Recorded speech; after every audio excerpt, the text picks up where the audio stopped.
we tried to do a world record for the longest distance ever like walked on a slackline.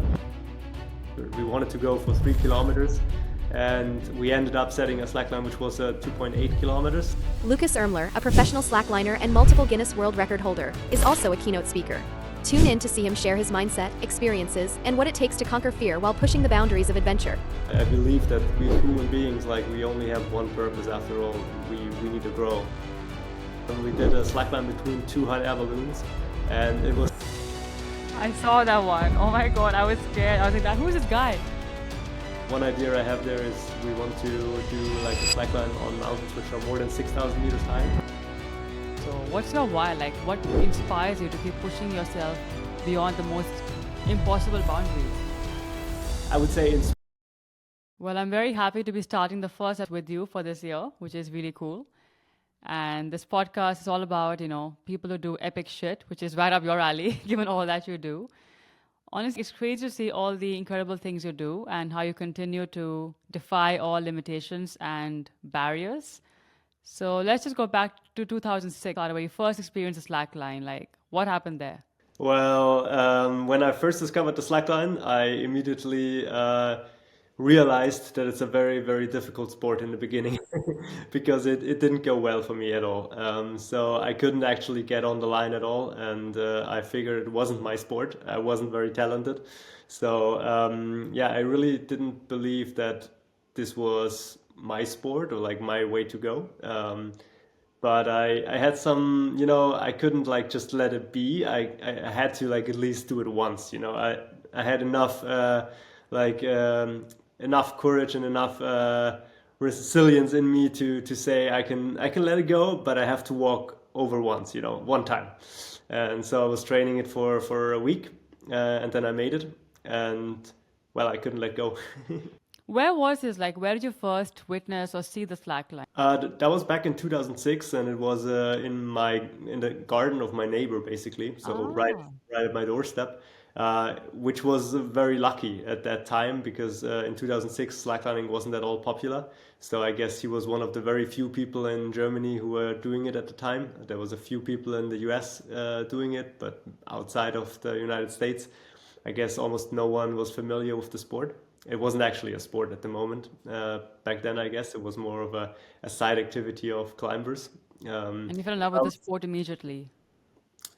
Yeah, as I said, like it was pretty tough in the beginning, but I also kind of liked it being so tough because it was so rewarding once you managed to do it. So I guess it's always a give and take. Everything which is hard in life is always worthwhile once you achieve it, Clearly, I mean, I guess then that's what they say, the rest is history, right? Like you start one thing and then before you know, like you're doing this for a living. That's amazing. And it's pretty interesting because where most of us would think that you've reached the pinnacle of thrill-seeking by mastering the art of slacklining, you then go on to do handstands on the slackline, like whatever is happening there, honestly. And it's pretty clear that your relationship with fear is pretty unique, which most of us haven't quite cracked. And I'm just really curious about your upbringing. What was that like? Like growing up, were you always encouraged to try out new and crazy things and push yourself to try different things? Not so much actually. I would Really? say my parents were quite like grounded and in terms of like a regular family, and maybe the only not so regular thing about us was my brother, because he was born with quite some limitations physically and mentally.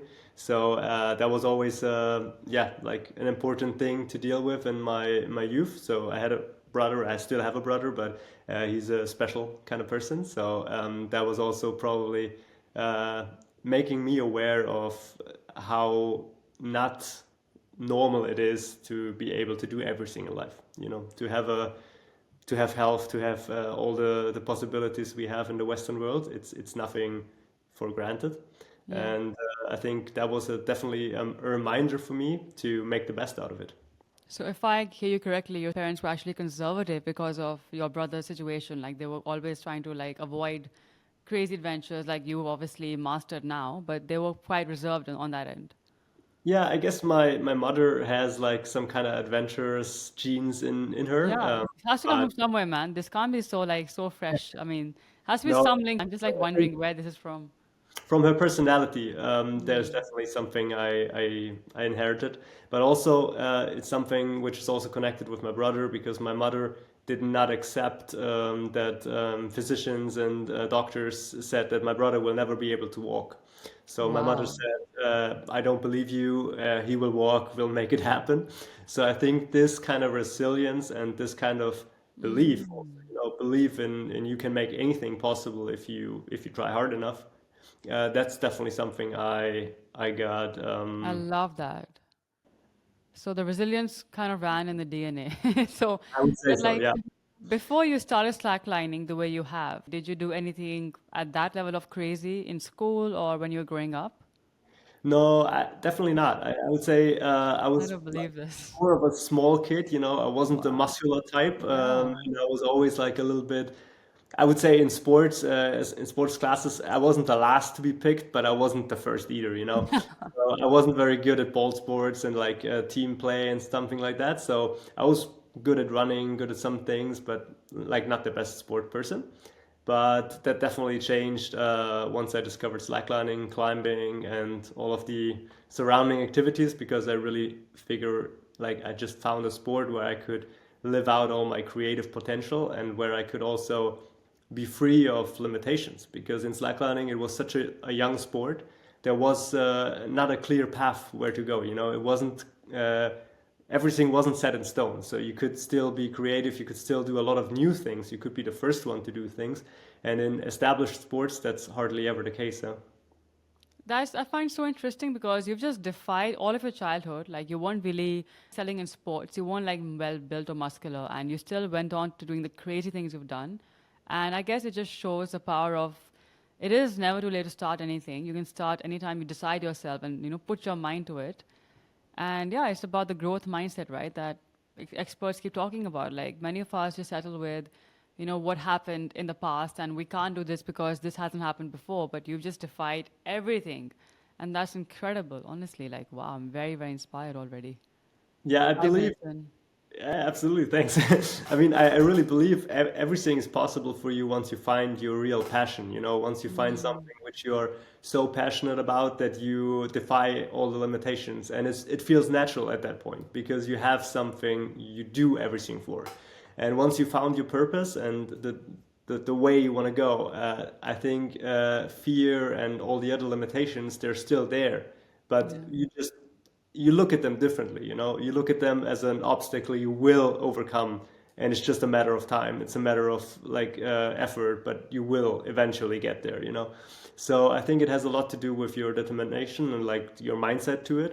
And I think once you set your eyes on like the trophy, then I mean you're on a good way. Yeah, I mean, like finding your passion for sure, but also like how far you're willing to go to pursue and, yeah, just pursue that passion, right? Which you've done all the way in, like beyond anyone's imagination. So kudos to you, honestly. And for being such an epic embodiment of inspiration and resilience, like in every possible way, which we'll now dive into. Because, yeah, I can't wait to unlock the behind the scenes with you, what goes into, how you actually master the courage to stand on one rope on like the highest peaks of the world. And that reminds me to ask you, so from my research, and you can confirm this, you have walked the highest highline over an active volcano in Peru, right? And Yeah, you've also that was back in 2000, 2017. yeah, exactly. It was the highest And elevation slackline at the time. Yeah. and you've also walked the longest highline blindfolded, for which you won the Guinness World Record. Yeah, that's So correct. when you're performing all these insane adventures, does fear ever hit you? I guess it does, but how do you in that moment deal with fear and how do you prime your mind? It definitely does. But yeah, I guess it's a matter of how you deal with it because I think first of all, fear will always be there, and fear will not go away by avoiding it. But you really have to face it, and that's also part of the reason why I wrote the book. Actually, you can see it behind me, which the Face your title fear. says, face your fear, because I Gosh. really believe that like basically behind your fear there's a immense potential, and most of the people are never really touching that because they are afraid to go there. And in the moment where you realize that fear is nothing constant, like the fear of height doesn't have to be this big for all your life, but you can work on it and you can make it smaller and smaller by every day. And at some point, you will have found the courage and the belief and the trust in everything you do that the fear will no longer prevent you from going where you want to go. And in that moment, you really start a life which is crazy, because the potential immediately explodes, and everything becomes possible at this very moment. And Sure. that's why I really believe that everyone should really listen to their fears, because they basically guide us the way to a life beyond them. And everything we'll find there is definitely worth going this way. That's so beautifully said. Wow. So, obviously, fear is a very normal part of the human experience. Every one of us faces that. But would you say that over repetition, and you've been doing this for so many years, the level of fear has gone down for you, Definitely, yeah. right? I would always regard as like I would always look at fear as a continuum. And there's a panic on the one side which we really don't want to touch. Like every time we go into that zone, it's not good. It's not growth. It's nothing. It's just blocking us. But then on the other side, there is respect, and we should never lose respect, because in every realm of life, like we need to be respectful, and we need to be respectful of consequences. We need to be respectful of people. We need to be like we really need to like Yeah. keep our respect. But we also want to avoid panic, and the real life mostly happens in between those two extremes. And the real challenge is to navigate your fear and to like also basically change the bar over time. So situations which once caused you panic will at some point only be like something you can actually do, and you just still keep the respect of the height, but you can go over it. But have you ever experienced panic during slacklining, one of your slackline? I actually experienced panic on the first highline I ever stepped on. It was only like 5 meters high between I'm two too scared to trees. think about this. Yeah. In my like in Freising, where I was raised, and so we set up the slackline for the first time like higher than normal, and we thought about how we're gonna tie ourselves to the line in order to prevent like us falling down. So we put some thought into it. But the moment I was basically standing on the line, and I still was holding a branch on the tree, and I was supposed to let go of that branch obviously and just like take the first step, but I just couldn't. Like I basically froze. I didn't even know how to do a step anymore. I was like clinging to the tree as hard as I could, and my whole body, like I was sweating. I was Yeah. completely going crazy, and so yeah, it definitely was a big experience for me, because I was completely doubting if I could ever like really do that. But at the same time, once I climbed down the tree and I was looking up, I was like, yeah, come on, Lucas, from here it doesn't look that bad. That's amazing. So you talked about when people fear holds them back, and in many cases, the fear of judgment holds people back from doing what they need to do. In your case, I guess it's a fear of death, but I don't think you fear death either. So what do you fear, if anything? Well, I guess it's a very good thing to fear death, because also when you are on a slackline, I mean, if you weren't afraid of the height at all, then you would just leave away the safety line and you just go into it, no matter if you have the abilities to do it or not. And then you would eventually kill yourself, obviously. So I think it's very healthy and very good to have fear and respect. But as I said, like it's about learning to navigate, learning to like distinguish also, like really like feel inside of yourself. Is it just respect and I can go over, or is it fear I have to manage, or if it is panic where I just have to step back because it's just not what I'm ready for. And so I think it really is a lot of work. It is a lot of emotional work with yourself as well. And that's also the beauty of it, because you really get to know yourself a lot when you are in such extreme environments, and you really experience yourself in like this extreme environment, and you learn very quickly how you react to different situations, and that's very beautiful. For sure. I'm very interested in discovering or like finding out more about the mechanics of how your mind actually works. So when you're on these really insanely high sky Slackline, so you can say. slacklines, yes. like, what are you saying to yourself in those moments? Like, do you have some dialogue that goes on, or you just go with the flow? Like, what's happening internally? Yeah, it's a very good question. In the beginning of my slacklining, I would have a lot of inner dialogue. I would have really a lot of struggle within myself, basically telling my body to take the next step, and my body would basically reject it and say like, "No, get off this thing immediately." So it was quite a dialogue going on. But then it was also basically um,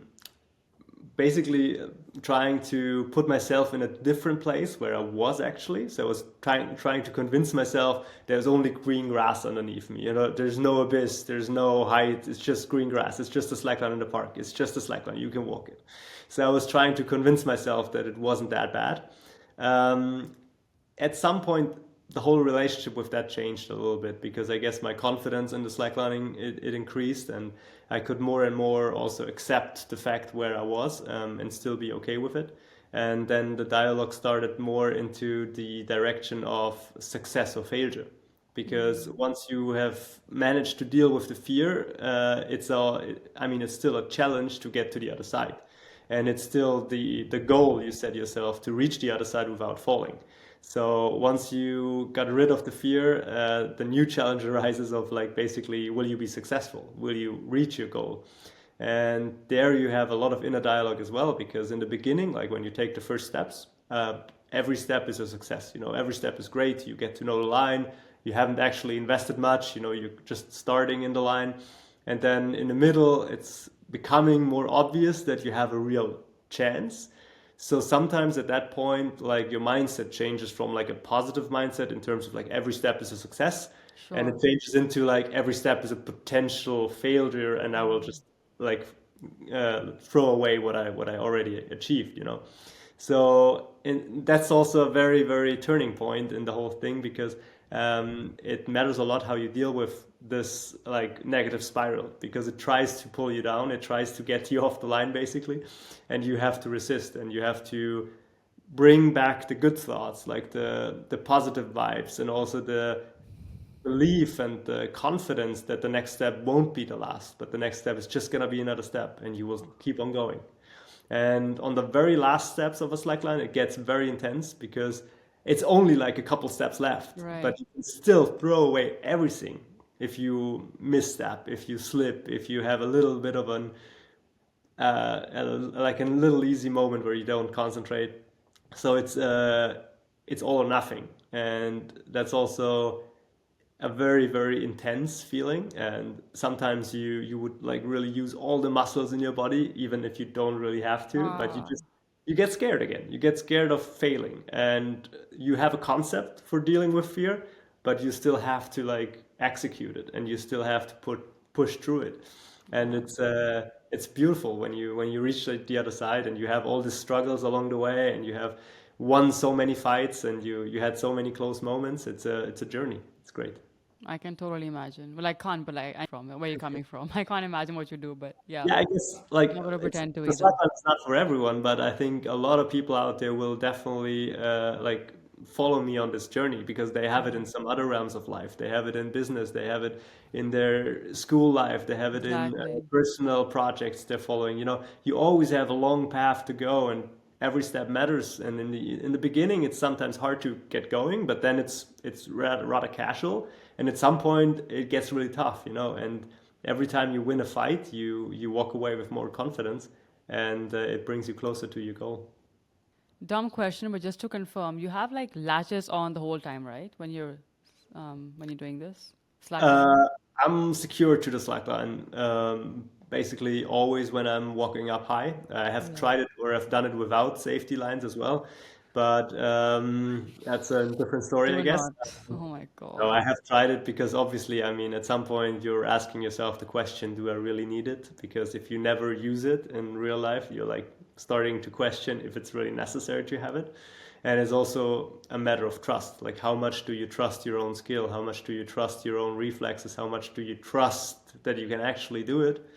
Um, but for me, it became clear that it's not my way of doing this, and that it's more important for me to always be able to try new things and to push Sure. myself to the boundary. And if That I we've want established. yeah, and if I want to push myself to the boundary, then I have to have a security, because I Yeah. will fail. I will fail many times before I can manage. So I need this safety line because otherwise it's impossible to try something hard. So, just to clarify, if there is a safety line which is as secure as it is a fear then of failing or is a fear of possibly dying? In the beginning, it's the fear of dying because like your brain knows there is a safety line, but your body doesn't feel that. And Right. convinced that it will work out because your eyes see the abyss.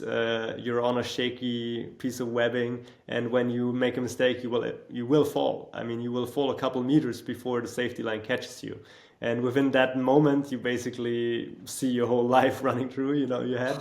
And of course, if you've done it 20, 30, 40 times, then you get the trust. You slowly build the belief that everything's gonna be okay even after the fall. But in the beginning, it's interesting because you know it, but you don't feel it. Okay, let's dive into the most challenging slackline you've ever attempted and how you prepare yourself for that. That's a difficult question, but I would say the most challenging slackline. I would. Can I name two? Of course. Because I think the most challenging slackline where I also really got to know my limits very well was the longest slackline in the world in 2018, which we Yeah. tried in Norway. It was a Blindfolded, right? No, that wasn't blindfolded. Okay. That was the blindfolded line was also a great challenge, but I would I wouldn't. imagine. There's a lot of things, but like you will understand in a second why Norway is Yeah. so important for me because we tried to do a world record for the longest distance ever like walked on a slackline. So the previous record was like I think around 1,600 meters, and we tried to basically double the record. We wanted to go for 3 kilometers, and we ended up setting a slackline which was 2.8 kilometers. So it's still like a lot longer than anything ever done before, and the weather was quite unstable. So it took us like 3 days to set up the slackline. It was more than 30 people involved. It was like a massive project with a Wow. lot of preparational work, etc. So I'll spare all that. But once it was time for me to be the second person to get on the line, and I knew that my dear friend Sam Wallery, who tried it first, he did not succeed. So he couldn't walk the whole distance. So I had a heavy burden on my shoulders. No Uh, pressure. yeah, and the weather was pretty shit, to be honest. It was already kind of raining. It was very late in the day, and I was actually only going out on the slackline like to try. I was convincing myself I was just gonna like walk a couple hundred meters, see how it goes. And so I was starting the walk, and it felt amazingly okay, like good, and I got into a really good flow, and my focus basically narrowed down more and more and more. And I was feeling so good that I was at some point just saying like, yeah, I don't care about the weather. I don't care about anything. Like this is my chance. Like this is the moment. I have to push through all this, and I'll be the world record holder. Just have to like stay strong now and just really focus on what's ahead of me. And so I was really battling like whatever happened. I was just so focused on my walking. And after like more than an hour, I was more than 1,700 meters out on the line, and like there was one heavy wind gust, and it basically just pulled me from my feet. So I was hanging on the slackline, Ah, so you lost that one. and yeah, and I fell, and so I was hanging there, and I didn't know if I should cry or be happy because it was such an intense experience, and it was Wow. I walked like much further than ever before in my life. My personal record was like just completely That's shattered, insane. but I still failed. And at that moment, I realized that I was in the middle of a storm and that the weather was like so bad that I should really not be there. But I was in the middle of the line. So I had to walk all the way back to get out of the line. And on the way back, I basically fell every 10, 20, 30 steps. So I fell like 50 times or something like that. And it took me like 1.5, 2 hours to get out of the line. And I was fearing for my life because the storm was so strong, and it was cold, it was raining, it was getting dark. And I knew that the only way to save my life was to get out of this line by myself because there was no chance of rescue from outside with this heavy winds and everything. And so this this experience definitely showed me that sometimes you get blinded by the trophy, by the goal you want to reach.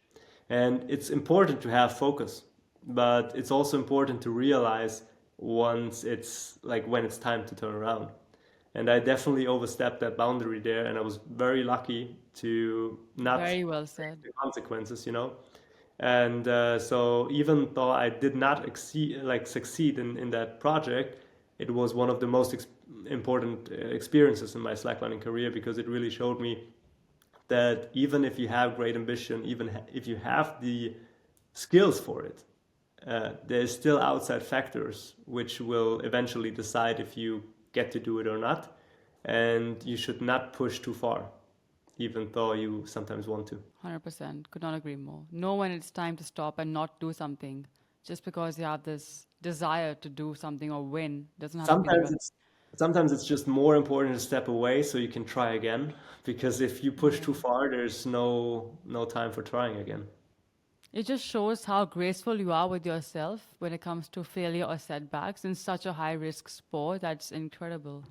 Because you can bash yourself as well. I tried so much, like, what the hell, the weather was this, damn that, but you were so graceful about it. I love I that. mean, yeah, it's like it's the years, I'd say. I wasn't that great in that very moment. Very Uh, well said. And I was pretty pissed afterwards because we did not get a second chance to try it because the Yeah, weather was increasingly difficult, crazy. and it was tough to swallow that. But This was in Norway, you said? yeah, Okay. but Wow. Okay. eventually, I learned to look at the positive sides of it as well Yeah. and realized that it was a big learning experience, which and also like a big present that I was basically getting the chance of learning from it. Very cool. And the second one, you want to talk about that as well?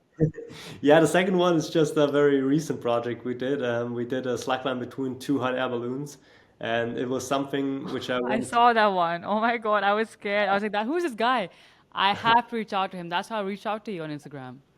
Yeah, that's Yeah. cool. That's how I figured actually. Yeah, but no, it was like something we wanted to do for a long time, and I always pictured it as something very gracefully and very beautiful above the clouds. And I wasn't actually expecting it to be so hard because it's a 20-meter long slackline. So I was always telling myself like, how hard can it be? It's 20 meters. Like But it's the not a. feet, how high up in the air are you? My It God. was 2,500 meters above ground, so it was the highest slackline in the world at that time. But I wasn't afraid of heights so much anymore. So I was intimidated by the height, but I wasn't really afraid of it. And so I was always just telling myself like, how hard can it be? We'll walk across it. It's no problem. And then once the day came and we rose up with the two hot air balloons and we reached the right height, and then the helicopter was there to film everything, and we knew like we have 30 minutes now and now or never. Uh, and I got out on the line, and everything was a lot different than I expected it. The balloons, they were turning around each other. Oh, So it felt like being in a carousel, like the whole mountains in front of me, they were always like circling around me. The sun was circling above me. So it was extremely difficult to orientate on the slackline. And then with the two hot air balloons, like they don't stay at the same height all the time. They go up and down, and they also move yes. to the sides. So the slackline was quite loose, like not much tension on it. But even with every step, it would change. And so it was eventually a lot harder than I ever imagined it to be. And on the first try, I went out and I fell, I think, 3 times. And when I reached the other balloon, I was talking to my friend, to Fridi, the guy I was doing this project with, and I was telling him like, why is this so hard? Like we didn't picture it so hard. Like we did not prepare for this. Like how we gonna deal with it? Because we knew like we had very little time. And so he told me, yeah, Lucas, I see, I don't understand either, but we can only change the tension of the slackline. So I asked my girlfriend behind me to tension the slackline a little more. And we told the pilots to make sure to maybe stop this like circling a little bit more. And so we waited a few minutes, and then everything was getting a little more solid. But also Friede just told me, hey Lucas, it's a slackline. It's just a slackline. Just forget about everything around it. Forget about all the cameras. Forget about all the pressure. Forget about everything. Just enjoy, because we're here to experience a line between two hot air balloons. If we manage to walk it all the way, that's the record. That's awesome. But I mean, it would be stupid Yeah. not to enjoy it. Detach from what people are saying and just focus on yourself. That's, Yeah, very exactly. cool. And that was really super important for me because in the first walk, I was really looking at myself from the outside. I was seeing myself between two hot air balloons, struggling, and everyone was looking. And it's definitely not the situation you It's want to not. be in. So I was Like, yeah. feeling very One thing is to like, walk the slack line, perform under high pressure with the environment itself, but there's a whole other thing to do this in the in the midst of pressure from people, like the cameras. You have a Guinness Book of World Records. How do you beat that now? Just like it's so much of mental It's actually pressure. Like something it's different crazy. than being on a mountain with a couple friends and just having a good day. Very. It was real, but it was super important for me to understand also that it's still a slackline, and it's still something I can actually do if I Yeah. concentrate, if I focus. And in this case, narrowing down the focus definitely helped, because the environment was safe, so I could basically just forget about the rest and I could just focus on my task. And I was focusing only on the next step. I was just taking one step Yeah. at a time and I was trying to force myself to smile all the time. I love that. Because if you smile, like your body gives you endorphins. Your Yeah. body is, Physiology changes. Yes. Yes. and just a smile, changes your whole body chemistry. And it also gives you relaxation.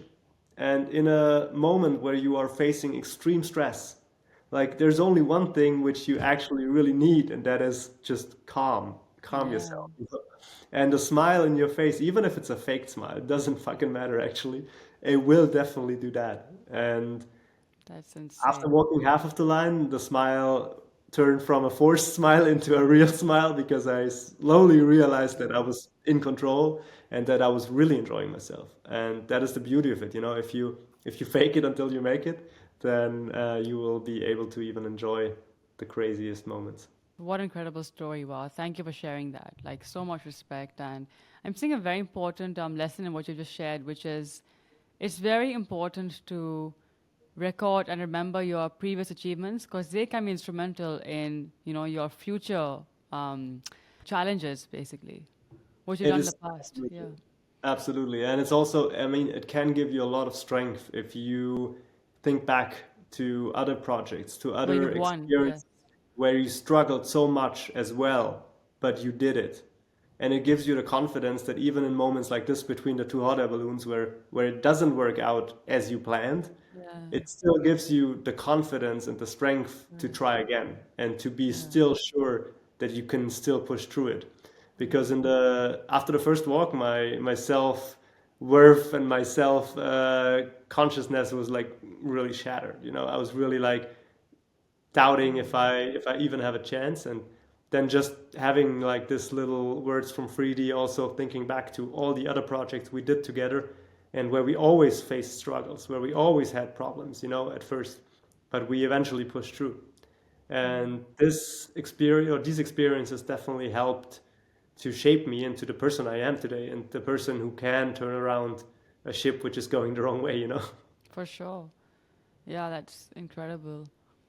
I mean, must be very high winds because I've done skydiving and it's so like choppy up there in the sky because like such high wind pressures. I can imagine must be crazy for you when you're walking Yeah, between. it's actually quite interesting with the hot air balloons because they move with the wind. Yeah, and you Uh, rotate around. You said, yeah. but so because they move with the wind, you don't really have wind in the balloons Oh, okay. because they move the same pace as the wind Right, does. right, right. So the air is actually calm. Yeah. And it's a very strange feeling because you're traveling in the air, but it feels very calm around you. Got There's it. almost no wind, there's no gusts, and Very that nice. was definitely something unexpected as well. But also that wasn't the problem with the balloons. Yeah, the Yeah. wind was definitely not the problem here, but there was other factors like the spinning, the height, and Right. the changing tension, which made it something very, very special. Yeah, but I guess confidence does come from doing hard things after all, right? Otherwise, you're just stuck with the same old beliefs that you grew up with. Yeah, really cool stuff. It definitely helps to make a growth mindset, as you said, and I believe that we human beings, like, we only have one purpose after all. We need to grow, we need to develop, we Yes, need to evolve. Yes. evolve. Yeah, and that is just what everyone has, like, in their genes, in their personalities as well.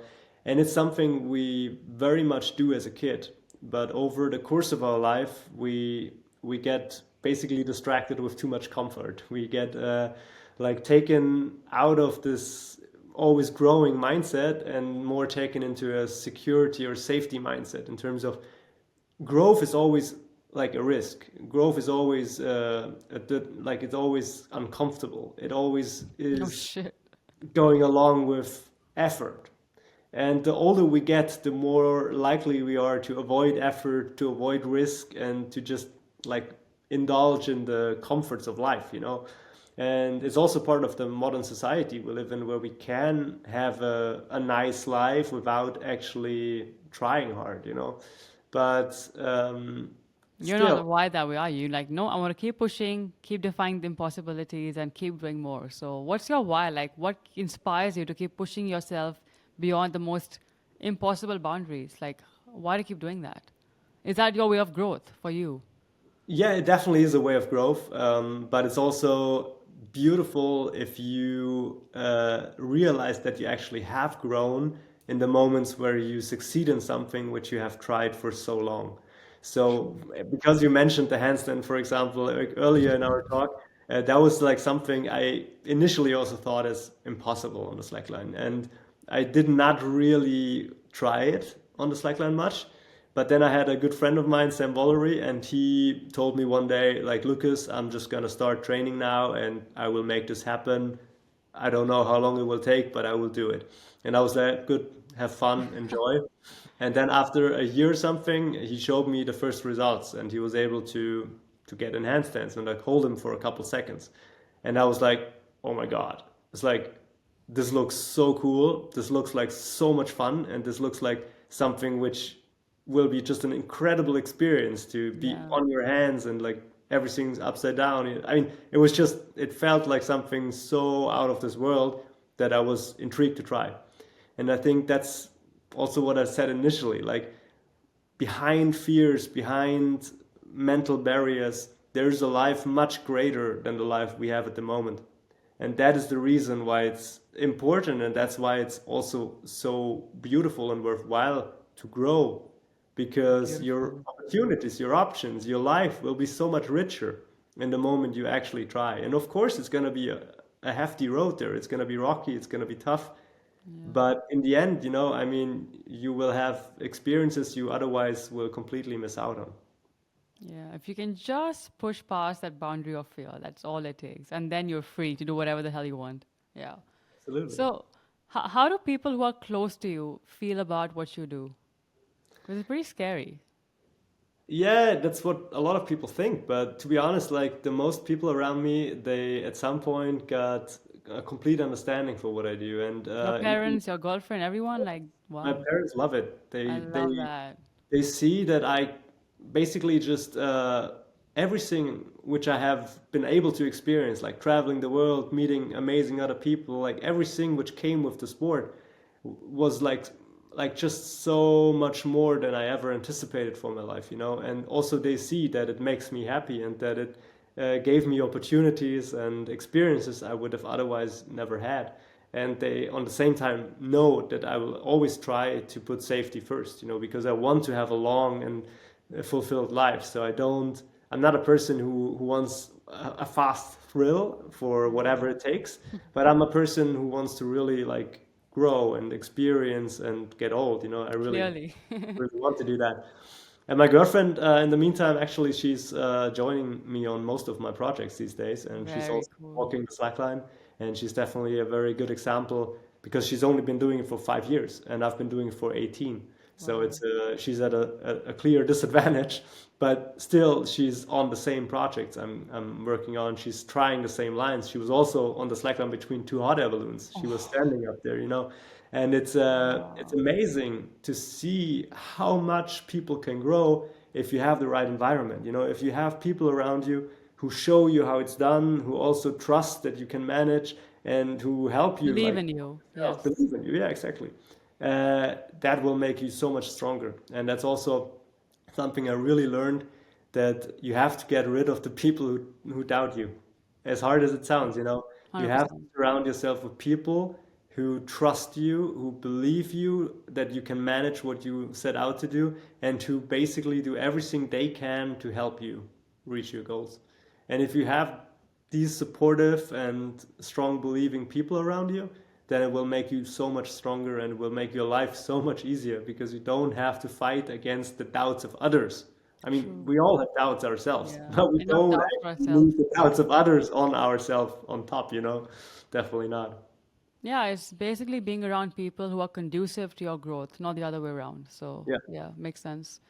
And what's next for you? Like, what other crazy adventures do you want to do? And any dream locations that you have in mind to explore and slackline on? There's a lot of things still in my mind, but actually, I'm just packing these days for one of my biggest adventures yet. Because together with Antonia, my girlfriend, I will leave the country by the middle of February, and we go to South America. Not only for a couple weeks, but rather for a couple months to 1 year maybe. Wow, how To leave exciting. our basically our complete home here, and we'll move into a van in South America, and Oh, we'll set out to climb a lot of mountains there, that's uh, beautiful. with the clear goal of also taking the slackline along. And there's one idea I have there is we want to do like a slackline on mountains which are more than 6,000 meters high. So also getting close to the highest slacklines in the world. But Way to also go. a very big dream of mine is to go to Antarctica, the South Pole basically, and maybe not the South Pole precisely. The continent itself Yeah. would be already a big achievement, and setting up the slackline there would be something also a world's first, as far as I know. So I could be potentially the first person to be slacklining on all 7 continents, and that's something I really would like. Wow. Kill it, man. Like, all my luck to you, all my wishes to you. I'm sure you'll like do amazing like you always do, and very keen to keep posted on your journeys. Yeah, follow me on Instagram or Yeah. YouTube as well, and you will definitely get at least some glimpses of the journey. And we'll definitely post a couple of videos and stories about what we do there. And it's going to be a big adventure for us as well, big step as well. But I strongly believe that it will push me out of my comfort zone, and that's Yeah. actually all it takes to grow. Have you ever thought about if it wasn't for slacklining, what else you'd be doing in life? Yeah, I mean, as a kid, to be honest, I always wanted to be on stage, and I always pictured myself as a musician or something. You know, I guess it's a common dream a lot of people have. But it was never like feasible because I wasn't that great of a musician, and there was no way of getting there. So it's kind of funny that I'm now standing on stages like In every the week, skies. Yes. uh, like talking to people and like Yeah. inspiring people by the Love that. stories I have lived through. And so it's quite interesting sometimes that you take a little bit of a different road, but you Mm. end up at the same goals as you initially probably had, you know. Because I mean, in the end, being a musician or being a speaker is all the same. You know, you want to inspire people, you want to give people answers to questions they might have, and you want to yeah, and make them having a great amount of time, you know, as well. Exactly. I'm very keen to hear your take on what you think an epic being is. An epic being for me is a person who always tries and Oh, never goes back, you know, just give so it a good. try. Love that. So true. And you're a living embodiment of that. So thank you for being the epic human that you are, Lucas, and inspiring us all to do great things in life and keep pushing beyond our comforts and have a growth mindset. So incredible lessons in this episode. And just thank you so much for your time and just sharing your magic on this podcast with me today. Thank you very much for having me and giving me a platform and spreading Of my course. ideas around the world, because it really is about facing your fears, and you should all do that because your life will be so much richer after. I'm into that. Thank you. Okay.